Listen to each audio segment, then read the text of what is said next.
Listen up, partners. This is Good, Bad, Ugly on World Improv Network. Good evening, everyone. I am Alex. My name is Asa. I'm Jim. And we are your astute win counselors that get you through the week with any daily grind issues or any problems that you're currently experiencing. We're going to get to our first lovely winner, and that's Catherine from Milwaukee, Wisconsin. And she writes, Dear Win, with all the talk of gender identity and unity these days, what gender-based products do you think are completely useless and why?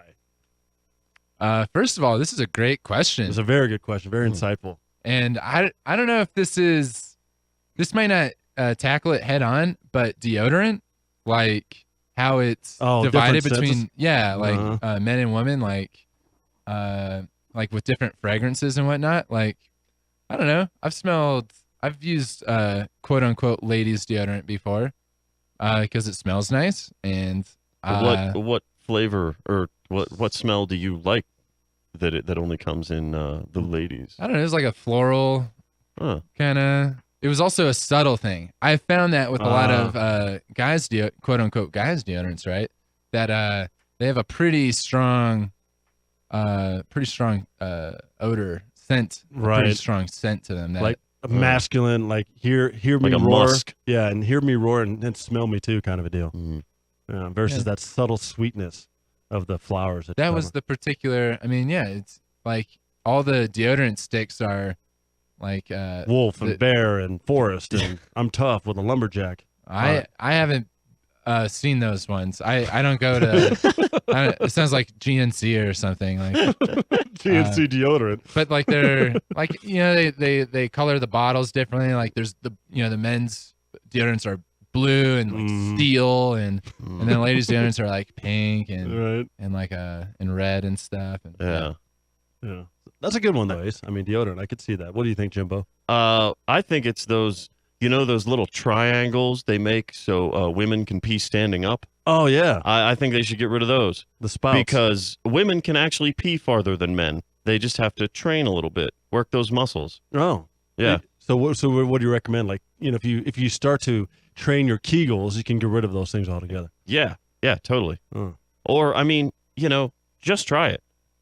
Believe in yourself, ladies. I mean, it's like they say, you need 10,000 Is it hours? Yeah, 10,000 hours. Of any activity, be an expert in it? Yeah. So if you just spend 10,000 hours practicing peeing standing up, you could probably be as accurate as that guy, man, in that community court who wanted to get an NRA and sued, for not being able to get in because of being a bow and arrow hunter. Man, he was accurate. He was shooting those arrows if you pee for an hour every day, in like 29 years, you'll have your 10,000 hours. Yeah, that's sweet.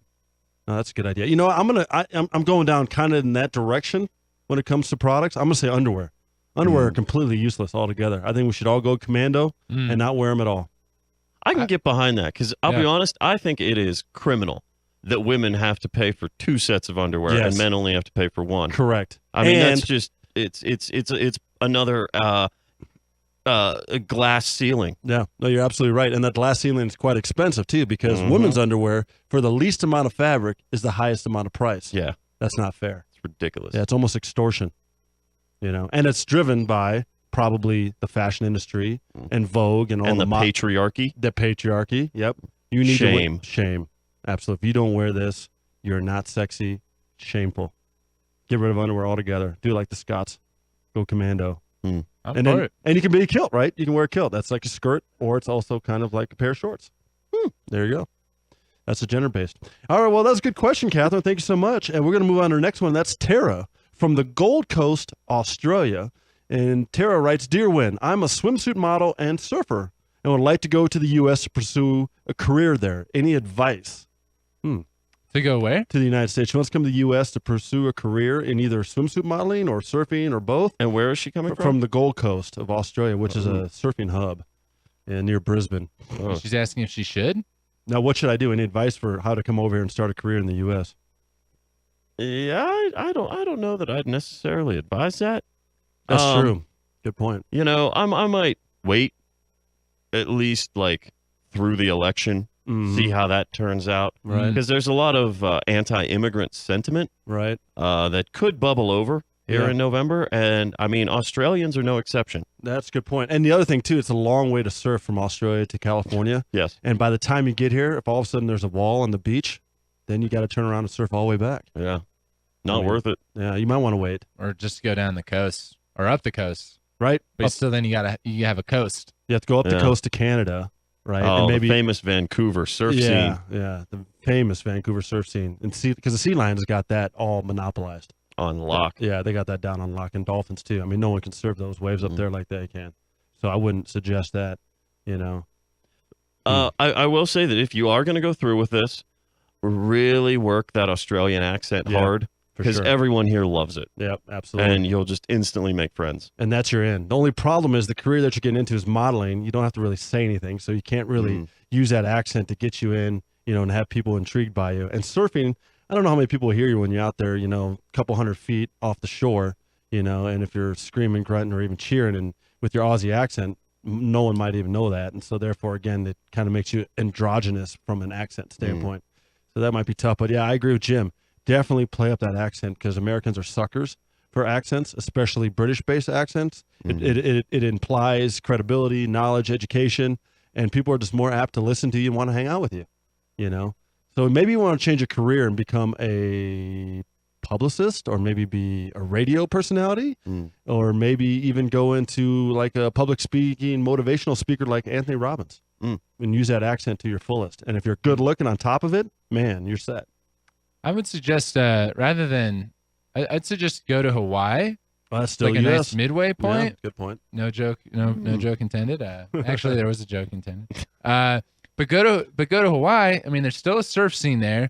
Plenty of great scenery, and in case this whole political situation shakes out in a weird way, you could join the Kingdom of Hawaii political movement and try and secede from the United States.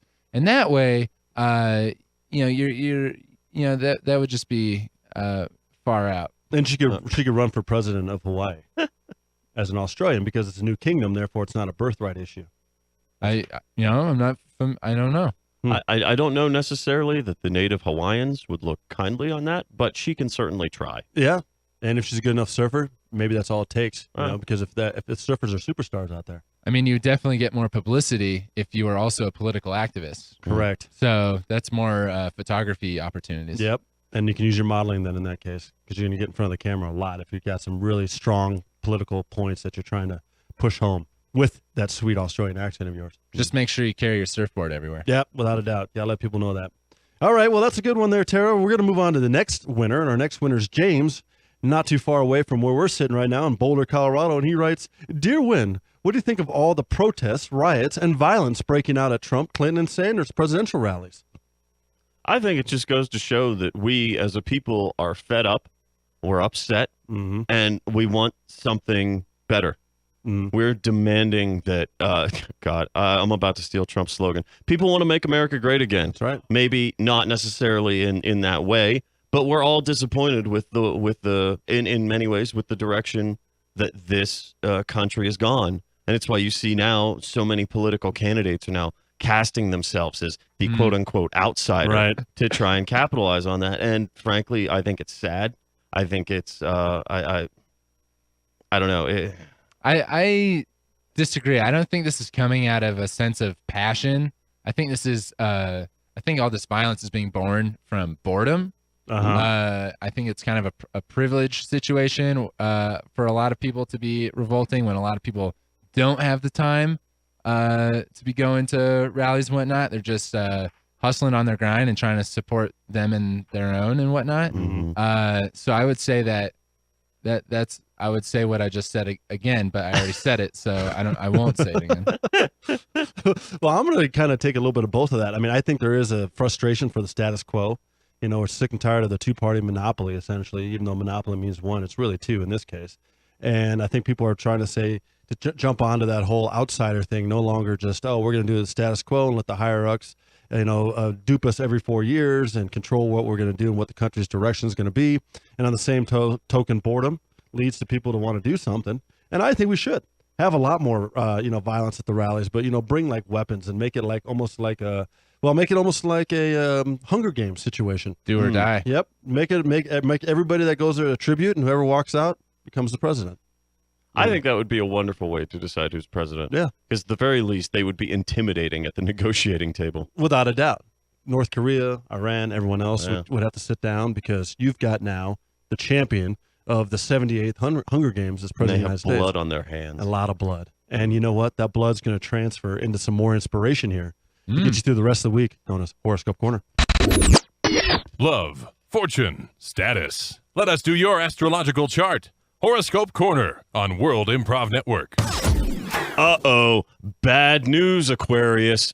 You're going to wake up tomorrow covered in fish scales unless you go to the World Improv Network Facebook page. Give us a like over there. Check us out on Twitter at World Improv Net. We're on YouTube, past shows, clips. Just look up the World Improv Network. Leave us a like. You can get our podcast on iTunes every week.